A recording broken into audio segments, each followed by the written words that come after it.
கர்த்தர் உன் சந்ததி இவ்வளவா இருக்குன்னு சொல்லிட்டதுனால எல்லா டாக்டரும் முடியாதுன்னு கை வரிச்சிட்டாலும் இவனுக்குள்ள நம்பிக்கை வந்துகிட்டே இருக்குது. டாக்டர் கிட்ட இருந்து வரல நம்பிக்கை, உலக பிரகாரமா வரல நம்பிக்கை, உலக பிரகாரமா வர்றதுக்கு ஏதும் இல்லை, நம்புகிறதுக்கு ஏதும் இல்லாமல் இருக்குது. அப்புறம் எங்க இருந்து வந்தது நம்பிக்கை? கடவுள் உன் சந்ததி இவ்வளவா இருக்கும்னு சொன்னார் பாருங்க, அங்கிருந்து இவனுக்கு டெய்லி நம்பிக்கை வந்துகிட்டே இருக்குது.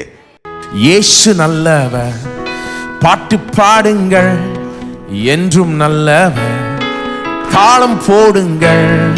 இயேசு நல்லவர், பாட்டு பாடுங்கள், என்றும் நல்லவர், தாளம் போடுங்கள். இயேசு நல்லவர், பாட்டு பாடுங்கள், என்றும் நல்லவர், தாளம் போடுங்கள். இயேசு நல்லவர், பாட்டு பாடுங்கள், என்றும் நல்லவர், ஆனந்த கீதங்கள் பாடிடுங்கள், ஆண்டவர் இயேசுவை உயர்த்திடுங்கள். ஆனந்த கீதங்கள் பாடிடுங்கள், ஆண்டவர் இயேசுவை உயர்த்திடுங்கள். இயேசு நல்லவர், பாட்டு பாடுங்கள், என்றும் நல்லவர், தாளம் போடுங்கள். இயேசு நல்லவர், பாட்டு பாடுங்கள், என்றும் நல்லவர், தாளம் போடுங்கள். இரக்கத்தில் ஐஸ்வர்ய சம்பந்தரவர், அவர் இரக்கங்கள் காலைதோறும் புதியவைகள். இரக்கத்தில் ஐஸ்வர்ய சம்பந்தரவர், அவர் இரக்கங்கள் காலைதோறும் புதியவைகள். மனதுருக்கம் நிறைந்தோரவர், மன்னிப்பில் நயம் பெருந்தோரவர். மனதுருக்கம் நிறைந்தோரவர், மன்னிப்பில் நயம் பெருந்தோரவர்.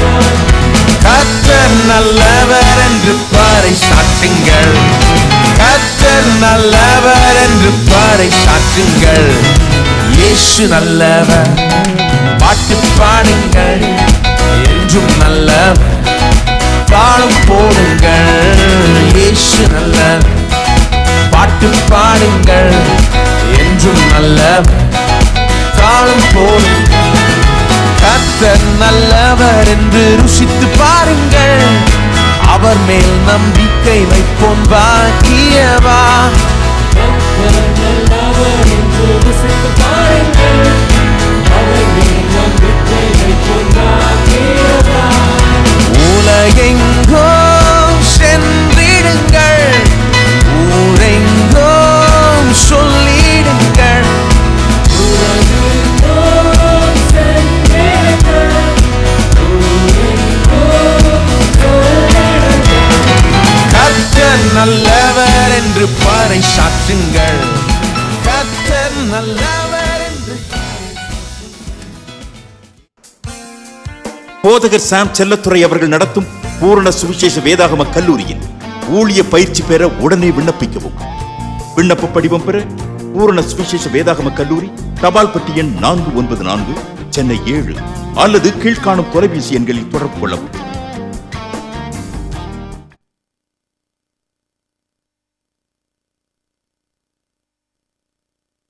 விசுவாசம் எப்படி வருது? வேத வசனத்தில் நமக்கு தெரியும். ரோமர் 10ஆம் அதிகாரம் 17ஆம் வசனம் சொல்லுகிறது, விசுவாசம் கேள்வியினால் வரும், கேள்வி தேவனுடைய வசனத்தினால் வரும். ஆனால் ஆபிரகாம் இருந்த காலத்தில் தேவனுடைய வசனம் ஒன்றும் கிடையாது, இந்த மாதிரி பைபிள் ஒன்றும் கிடையாது. அவன் வாசிக்கிறதுக்கோ தியானிக்கிறதுக்கோ அதுலேருந்து அவனுக்கு விசுவாசம் உண்டாகிறதுக்கோ இப்படிப்பட்ட பிரசங்கம் கேட்கறதுக்கோ அது மூலமாக விசுவாசம் உண்டாகிறதுக்கோ வாய்ப்பு கிடையாது. பிறகு எப்படி விசுவாசம் அவனுக்கு உண்டாச்சு? விசுவாசம் கேள்வினால் வரும், கேள்வி தேவனுடைய வசனத்தினால் வரும்னா எப்படி அவனுக்கு விசுவாசம் உண்டாச்சு? எப்படி விசுவாசம் உண்டாச்சுன்னா இங்கே சொல்லப்பட்டிருக்கு பாருங்க, அந்த வசனம் 17ஆம் வசனத்தை பார்த்தீங்கன்னா, அநேக ஜாதிகளுக்கு உன்னை தகப்பனாக ஏற்படுத்தினேன் என்று எழுதியிருக்கிறபடி அவன் தான் விசுவாசித்தவருமாய் மரித்தோரை உயிர்ப்பித்து இல்லாதவைகளை இருக்கிறவர்களைப் போல அழைக்கிறவருமாய் இருக்கிற தேவனுக்கு முன்பாக நமக்கு எல்லாருக்கும் தகப்பனானான். தேவனுக்கு முன்பாக இருக்குது, ஆங்கிலத்தில் இப்படி வருது, before God who calls those things that be not as though they were அப்படின்னு வருது. பிஃபோர் காட், பிஃபோர் காட் என்ற அந்த காரியத்தை எப்படி மொழிபெயர்க்கிறாங்கன்னா அது என்ன அர்த்தமா? பிஃபோர் காட்னு சொன்னால் தேவனுக்கு முன்பாக என்று சொன்னால் என்ன அர்த்தமா? அவன் தேவனை பார்க்கிறானாம். அதாவது தேவன் எப்படிப்பட்டவர், அவர் எப்படி செயல்படுகிறார், எப்படி காரியங்களை செய்கிறார் என்பதை பார்க்கிறானாம். அதாவது அந்த பிஃபோர் காட்ன்றது முகமுகமாய் தரிசிப்பது என்கிற அர்த்தத்தில் சொல்லப்பட்டிருக்கிறதாம். Face to face with God. தேவனுக்கு முன்பாக நின்று கொண்டு தேவனை பார்க்கிறான். அவர் எப்படி இருக்கார், என்ன மாதிரி செயல்படுறாரு, எப்படி காரியங்களை செய்கிறாருன்னு அவன் பார்த்ததில் என்ன விளங்குச்சான் அவனுக்கு? அந்த வசனத்தின்படி பார்த்தால் அவன் பார்த்து என்ன விளங்கிட்டான்? முகமுகமாக பார்த்தது தேவனை. அவர் இல்லாதவைகளை இருக்கிறவைகளை போல அழைக்கிறவர். எப்படி அவனுக்கு விளங்குச்சு? என்ன பார்த்தான் அவன்? அவனோடு தேவன் வந்து இடைப்பட்டார் இல்லையா? தேவன் அவனிடத்தில் வந்து என்ன சொல்கிறாரு? ஆபிரகாமே, அவனுக்கு அப்போ பேர் என்ன? ஆபிராம் இல்லையா? இப்போ என்னதான் ஆபிரகாம்னு மாற்றினார். ஆபிராம் இருந்தவனை ஆபிரகாம்னு மாற்றினார். அந்த ஆபிராம்கிட்ட வந்து சொல்கிறார் ஒரு காலகட்டத்தில், பிள்ளைலாம் பிறக்கிறதுக்கு முன்னாடியே வயசு ரொம்ப ஆயிடுச்சு, நம்பிக்கையற்றவர்களாக இருக்கிறாங்க. அந்த நேரத்தில் வந்து சொல்கிறாரு, ஆபிராமே உன்னுடைய பேரை நான் மாற்ற போகிறேன், ஆபிரகாம் என்று மாற்ற போகிறேன்றார். ஆபிரகாம் என்னன்னு அர்த்தம்? அநேக ஜாதிகளுக்கு தகப்பன் அர்த்தம். மாற்றி வைக்கிறார். அவனுக்கு மட்டும் இல்லை, மனைவி பேரையும் மாற்றிடுறாரு. ஏன்னா ஒன்று மட்டும் மாற்றி பிரயோஜனம் கிடையாது, ரெண்டுத்தையும் மாற்றினா தான் சரிப்படும். ஆகவே அவளையும் பேரை மாற்றி சாராய் என்கிறத சாராள் என்று மாற்றுறார். சாராள் என்று சொன்னால் அநேக ஜாதிகளுக்கு தாய். அப்போ இவன் அநேக ஜாதிகளுக்கு தாப்பன், அவன் அநேக ஜாதிகளுக்கு தாய். ஆனால் ஒரு பிள்ளை கூட கிடையாது. பேரை அப்பவே மாற்றிட்டார்.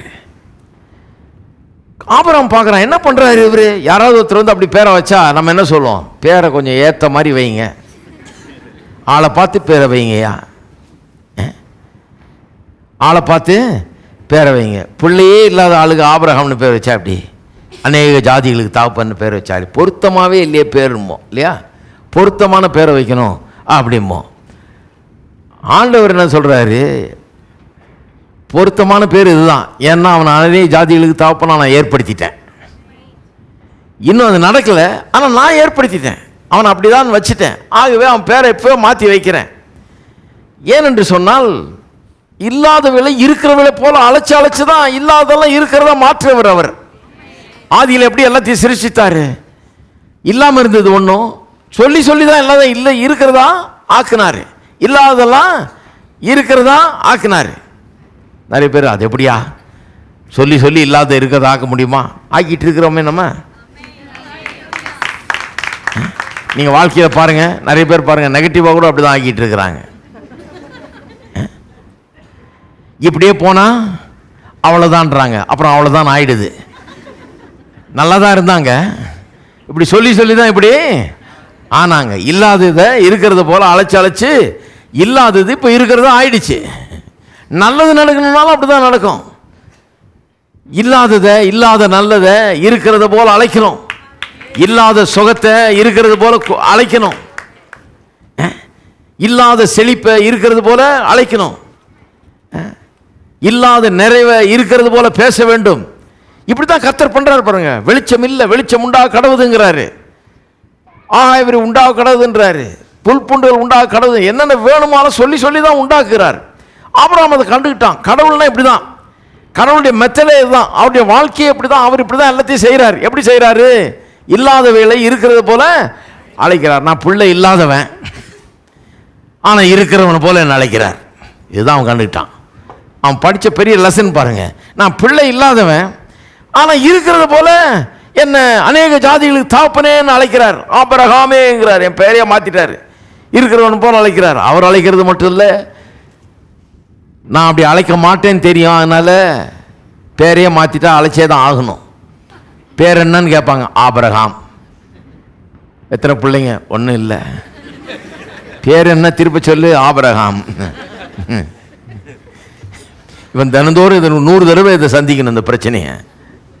ஆபிரகாம் ஆபிரகாம் பிள்ளை இல்லைன்னா கர்த்தர் சொன்னதை நான் சொல்லிக்கிட்டே இருக்க போகிறேன். கர்த்தர் வந்து நான் அநேக ஜாதிகளுக்கு தாப்பன்னு சொல்லிட்டாரு. அதனால பிள்ளை இல்லைனாலும் பரவாயில்ல, எவன் என்ன நினைச்சாலும் பரவாயில்ல, என்ன குறை சொன்னாலும் பரவாயில்ல, கேலி பண்ணாலும் பரவாயில்ல, நான் வந்து கர்த்தர் சொன்னதையே சொல்ல போறேன். ஏனென்றால் என் கர்த்தர் இல்லாதவளை இருக்கிறவளை போல அழைக்கிறவர். பிள்ளை இல்லாதவனை பிள்ளை இருக்கிறவனை போல அநேக ஜாதிகளுக்கு தாப்பன் என்று அழைக்கிறவர் அப்படின்னு தெரிஞ்சுக்கிட்டு அப்படிதான் விசுவாசத்தை கற்றுக்கொண்டான். இதுதான் இப்படிதான் ஆபிரகாமுக்கு விசுவாசம் வந்தது. தேவனை பார்த்து பார்த்து பார்த்தே அவன் கற்றுக்கொண்டான். சரி, ஆபிரகாமுடைய நம்பிக்கையை பார்ப்போம். 18ஆம் வசனத்தில் நம்பிக்கை எப்படி அவனுக்கு வந்தது, நம்பிக்கையை பற்றி அவனிடத்தில் என்ன பார்க்கலாம். அவன்கிட்ட விசுவாசம் மட்டும் இல்லை, நம்பிக்கையும் கற்றுக்கொள்ளலாம். ஆபிரகாம்கிட்ட விசுவாசத்தை நிறைய கற்றுக்கிட்டு இருக்கிறோம், நம்பிக்கையை கற்றுக்குவோம் இன்னைக்கு. 18ஆம் வசனம், உன் சந்ததி இவ்வளவாய் இருக்கும் என்று சொல்லப்பட்டபடியே தான் அநேக ஜாதிகளுக்கு தகப்பனாவதை நம்புவதற்கு ஏதுவில்லாதிருந்தும் அதை நம்பிக்கையோட விசுவாசித்தான். பாருங்க, நம்பிக்கைங்கிறது அங்கே 2 தடவை வருது அந்த வசனத்தில். நம்பிக்கைங்கிறது 2 தடவை வருது. Who against hope believed in hope. நம்புகிறதுக்கு ஏதுவில்லாதிருந்தும் நம்பிக்கையாய் இருந்தான். 2 தடவை அந்த நம்புகிறது நம்பிக்கை என்ற வார்த்தை வருது. ஹோப் என்ற வார்த்தை 2 தடவை வருது. ஏன் 2 தடவை வருது? விசுவாசம்னு எடுத்துக்கிட்டீங்கன்னா பாருங்க, 2 விதமான விசுவாசம் இருக்குது. ஒன்று உலக பிரகாரமான விசுவாசம். அது எப்படிப்பட்ட விசுவாசம்? நீங்கள் ஒரு பிரிட்ஜ் மேலே ஏறுறீங்க, காரை கொண்டு போய் ஏற்றுறீங்க, காரை முதல்ல நிறுத்திட்டு மேலே போய் ஆட்டி பார்க்குறீங்களா? பிரிட்ஜு நிற்குமா தாங்குமா? எப்படி ஆட்டி பார்த்தா தெரியும் உங்களுக்கு? ஆட்டிலாம் ஒன்றும் பார்க்குறது இல்லை. எத்தனை தடவை போகிறீங்க ஏறுறீங்க பிரிட்ஜில். சில பிரிட்ஜில் நான் ஏறியிருக்கேன், கடலே இருக்குது கீழே. அது பாட்டுக்கு ஒரு தடவை பிரிட்ஜில் ஒரு ட்ரெயினில் ஏறினா கடலுக்கு அடியில் போகுது. அது ரொம்ப நேரம் 2-3 மணி நேரம் கடலுக்கு அடியிலே போயிட்டு இருக்குது. ஓன்னு எங்கே இருக்கிறோன்னா கடலுக்கு அடியில் இருக்கேன், எப்பப்பா வெளியே வரேன்னு. கடலுக்கு அடியில் ரொம்ப ஆழத்தில் போயிட்டு இருக்குது. நம்புகிறோம், நம்பி ஏறுறோம், அந்த பக்கம் கொண்டு போய் விட்றேன்றோம், நம்பி ஏறுறோம். அது உலக பிரகாரமான ஒரு விசுவாசம். டிக்கெட் எடுத்து பாம்பேக்குன்னு ட்ரெயின் ஏறுறோம். பக்கத்தில் இருக்கவன் எல்லாம் திரும்ப திரும்ப கேட்டுகிட்டே இருப்போம், அது பாம்பே தான் போதுங்களா, பாருங்க இந்த டிக்கெட்டை பாருங்க. சும்மா கேட்டிருந்தா யாரோ இறக்கி விட்ருவாங்க. முதல்ல நம்புகிறோம், அதில் போட்டிருக்க டிக்கெட்டில் பாம்பேன்னு, ட்ரெயின்லேயும் போட்டிருக்குது அதே நம்பரு அதே பேரெல்லாம் போட்டிருக்குது. ஏறி உட்காடுறோம். அவன் சொன்னான் பாம்பேன்னு, காசு கொடுத்தா டிக்கெட்டை கொடுப்போம்னா டிக்கெட்டை கொடுத்தா கொண்டு போய் விட்றோன்றாங்க. நான் ஏறிட்டோம், நம்புகிறோம். உலக பிரகாரமான ஒரு நம்பிக்கை. புருஷன் மனைவியை நம்புகிறாரு, மனைவி புருஷனை நம்புகிறாங்க, பிள்ளைங்க தகப்பன தாயை நம்புகிறாங்க, பெற்றோர் பிள்ளைகளை நம்புகிறாங்க.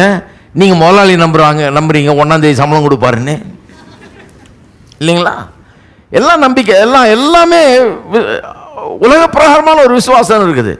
எப்படி நல்லா தெரியும் உங்களுக்கு? எப்படி இவ்வளோ கஷ்டப்பட்டு வேலை செய்கிறீங்களா, 1ஆம் தேதி சம்பளம் கொடுப்பாருன்னு நம்பிக்கை கொடுப்பாருன்ற விசுவாசம் இருக்கிறதுனால செய்வீங்க. எப்படி தெரியும் உங்களுக்கு கொடுப்பாருன்னு? அவர் சொன்னார் தர்றேன்னு. எவ்வளோ தருவேணும் சொல்லியிருக்கிறார். இன்னும் கேட்டால் எழுதி கொடுத்துருக்கிறார். அந்த எழுதி கொடுத்த அந்த ஒர்க் ஆர்டரை, எம்ப்ளாய்மெண்ட் ஆர்டரை நம்பி தான் வேலைக்கு போகிறீங்க. அவர் தருவார்னு தாராளமாக நம்புறீங்க. இது எப்படி நம்ப முடியும்? இந்த லெட்டரை எப்படி நம்பி நீ வேலைக்கு போகிற அப்படின்னா நடக்குமா வேலை? அதை நம்பி தான் போய் ஆகணும். அது உலக பிரகாரமான விசுவாசம் இல்லையா? உலக பிரகாரமான விசுவாசம். ஆனால் இன்னொரு விசுவாசம் இருக்குது, பைபிளில் சொல்லியிருக்குது வேற விசுவாசம். இந்த உலக பிரகாரமான விசுவாசம் இல்லை, தேவனுடைய விசுவாசம். இயேசு சொன்னார் இல்லையா, அத்திமரத்தை சபித்த உடனே சீஷர் பேதுரு சொல்கிறார், நீர் சபித்த அத்திமரம் பட்டு போயிட்டு என்றார். சொல்கிறார், தேவனுடைய விசுவாசத்தை உடையவர்களாக இருங்கள். தேவனுடைய விசுவாசம் உனக்கு இருக்கட்டும்ன்றாரு. அது எப்படி தேவனுடைய விசுவாசம் எனக்கு வரும்? எப்படி வருதுன்னா, நான் தேவனால் பிறந்தவன். தகப்பனுடைய குணாதிசயம் எப்படி பிள்ளைக்கு வருதோ அதுபோல் தேவனாகிய தகப்பனுடைய குணாதிசயம் பிள்ளையாகிய எனக்கும் வந்து விடுகிறது. பாருங்கள், நாம் தேவனுடைய பிள்ளைகள். நிறைய குணாதிசயங்கள் அங்கே அவர்கிட்ட வருது. சில குணாதிசயங்கள் வர முடியாது நமக்கு, அது தேவனுக்கு மட்டுமே உரியது. ஆம்னிபோட்டன்ஸ் அப்படின்னா சர்வ வல்லமுள்ளவர். நான் சர்வ வல்லமுள்ள ஆக முடியாது. ஆம்னி பிரசன்ஸ்னால் அவர் எல்லா இடத்துலையும் ஒரே நேரத்தில் இருப்பார். நான் நேற்று பெங்களூரில் இருந்தேன், இன்றைக்கி இங்கே இருக்கிறேன். ரெண்டு ஊர்லேயும் ஒரே நேரத்தில் இருக்க முடியாது. இருந்தால் எல்லா ஊர்லேயும் பிரசங்கம் பண்ணிட்டுருப்பேன். நான் நேரம் எல்லா ஊர்லேயும் ஒரே நேரத்தில் இருக்க முடியும். நான் சர்வ வியாபி கிடையாது, ஆம்னி பிரசன்ட் கிடையாது, நான் சர்வ வியாபி கிடையாது. ஒரு நேரத்தில் ஒரு இடத்துல தான் இருக்க முடியும். அங்கே நீங்கள் வர்றதுக்கு 5-6 மணி நேரம் ஆயிடுச்சு பாருங்கள். வந்து தான் ஆகணும் கஷ்டப்பட்டு. ஏன்னா இல்லைன்னா நான் இங்கே இருக்க முடியாது. ஏன்னா அந்த சர்வ வியாபி கிடையாது. கடவுள் இப்படி போய் ட்ரெயினில் ஏறி வர வேண்டியதில்லை, காரில் ஏறி வர வேண்டியதில்லை.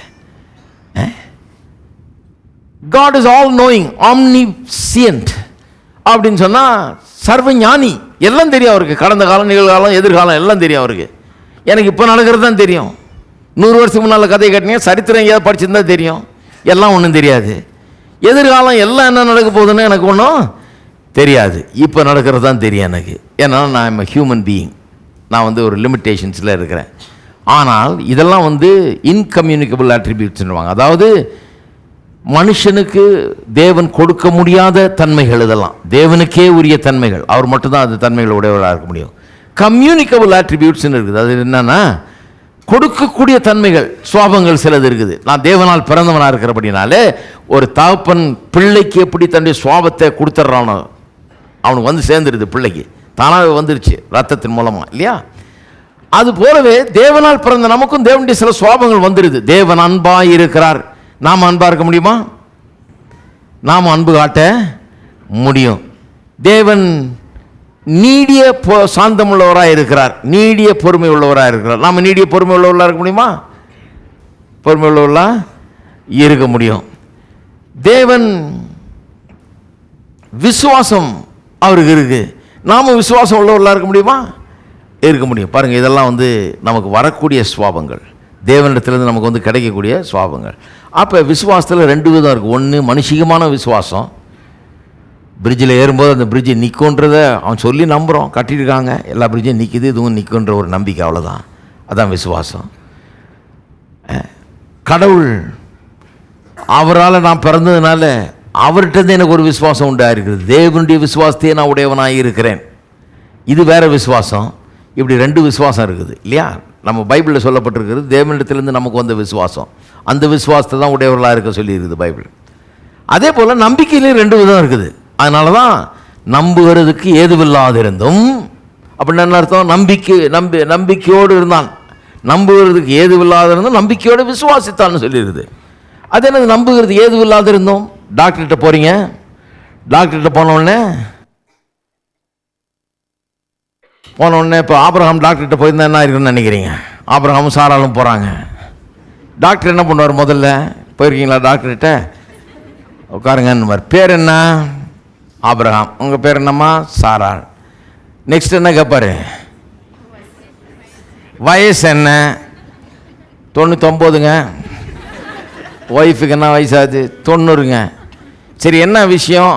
கால்கள் வலிக்குதா, கை வலிக்குதா? என்ன வலிக்காமலாம் இருக்கும்? வயசு 99 ஆகுது இல்லையா? என்ன பிரச்சனை பாரு? இல்லை, அதெல்லாம் ஒன்றும் பிரச்சனை இல்லைங்க, குழந்தை வேணும்.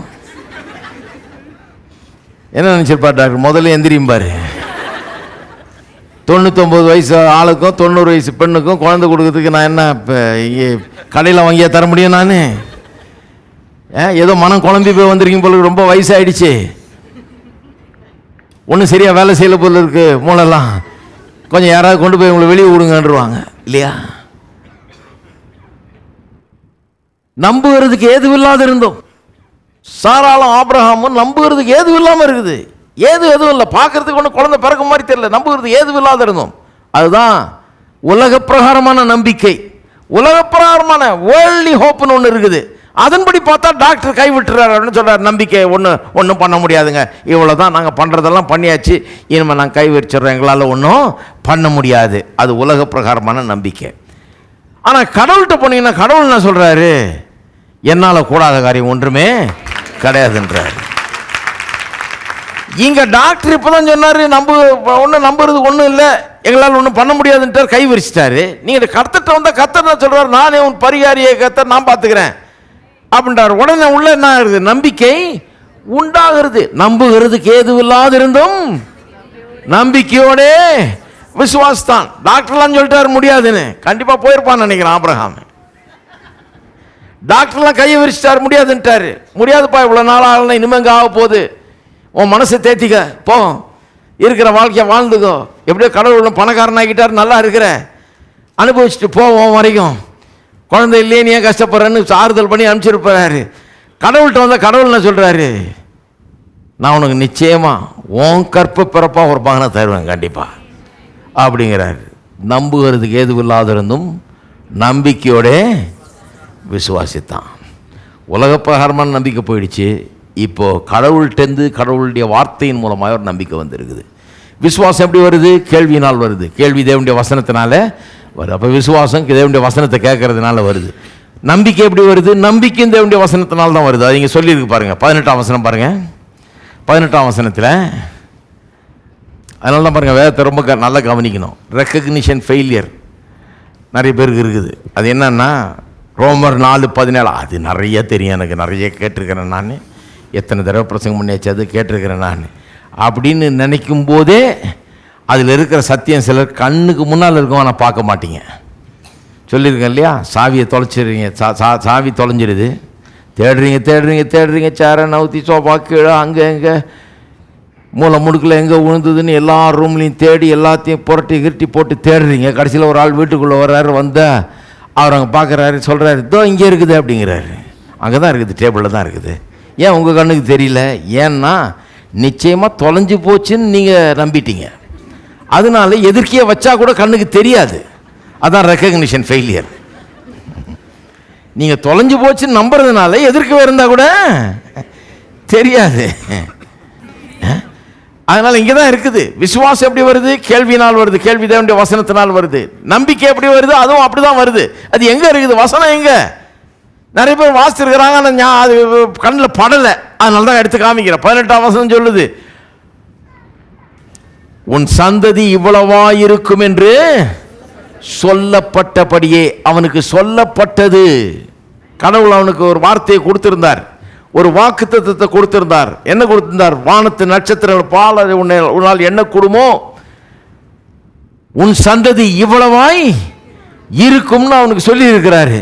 உன் சந்ததி இவ்வளவாய் இருக்கும் என்று அவனுக்கு சொல்லிட்டதுனால இப்போ என்ன ஆயிடுச்சு? அவனுக்கு தான் அநேக ஜாதிகளுக்கு தகப்பனாவதை நம்புவதற்கு ஏதுவில்லாத இருந்தோம், அதை நம்பிக்கையோட விசுவாசித்தான்.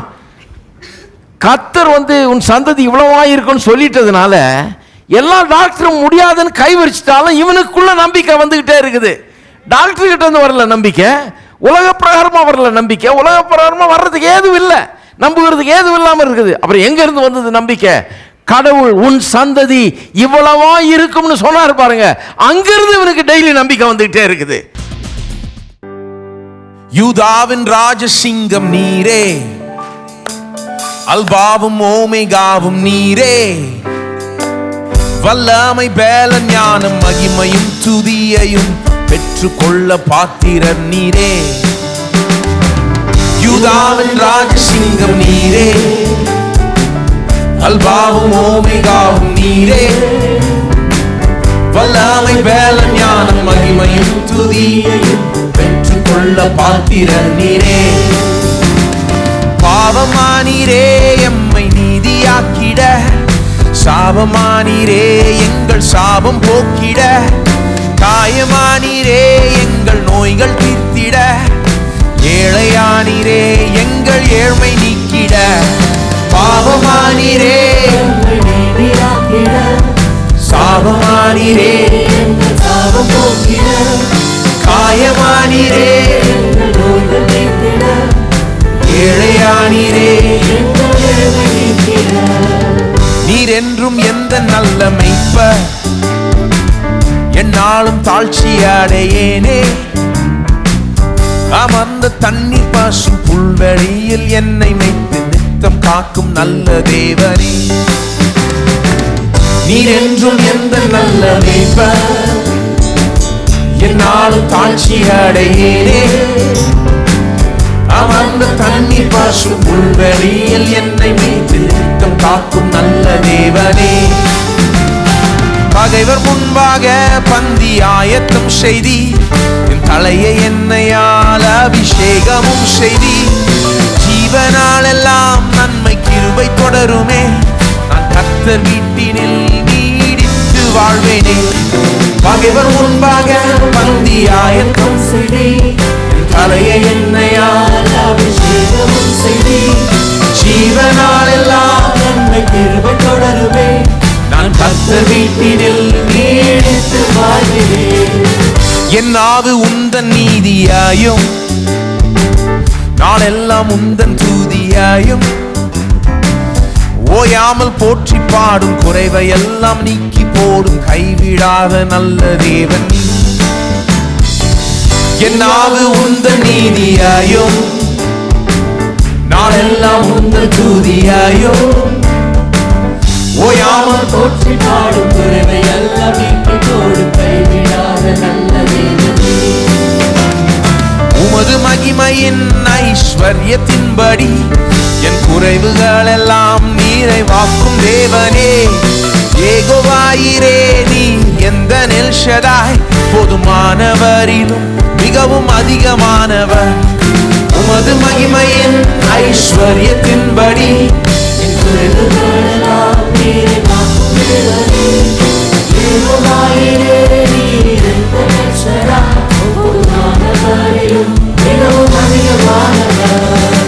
என் நாவு உந்தன் நீதியாயும் நாளெல்லாம் உந்தன் துதியாயும் ஓயாமல் போற்றி பாடும் குறைவை எல்லாம் நீக்கி போடும் கைவிடாத நல்ல தேவன். என் நாவு உந்தன் நீதியாயும் நாளெல்லாம் உந்தன் துதியாயும் ஓயாமல் போற்றி பாடும் குறைவை எல்லாம் நீக்கி போடும் கைவிடாத நல்ல தேவன். உமது மகிமையின் ஐஸ்வர்யத்தின்படி என் குறைவுகள் எல்லாம் நிறைவாக்கும் தேவனே. யெகோவாயிரே நீ எந்த எல்ஷதாய் போதுமானவரிலும் மிகவும் அதிகமானவர். உமது மகிமையின் ஐஸ்வர்யத்தின்படி என் குறைவுகள் எல்லாம் நிறைவாக்கும் தேவனே. யெகோவாயிரே நீ எந்த எல்ஷதாய் போதுமானவரிலும் உமது மகிமையின் ஐஸ்வர்யத்தின்படி என் குறைவுகள் எல்லாம் நிறைவாக்கும் தேவனே. யெகோவாயிரே நீ எந்த எல்ஷதாய் போதுமானவரிலும் மிகவும் அதிகமானவர். உமது மகிமையின் ஐஸ்வர்யத்தின்படி என் குறைவுகள் எல்லாம் நிறைவாக்கும் தேவனே. யெகோவாயிரே நீ எந்த எல்ஷதாய் போதுமானவரிலும் மிகவும் அதிகமானவர். யூதாவின் ராஜசிங்கம் நீரே, அல்பாவும் ஓமிகாவும் நீரே, வல்ல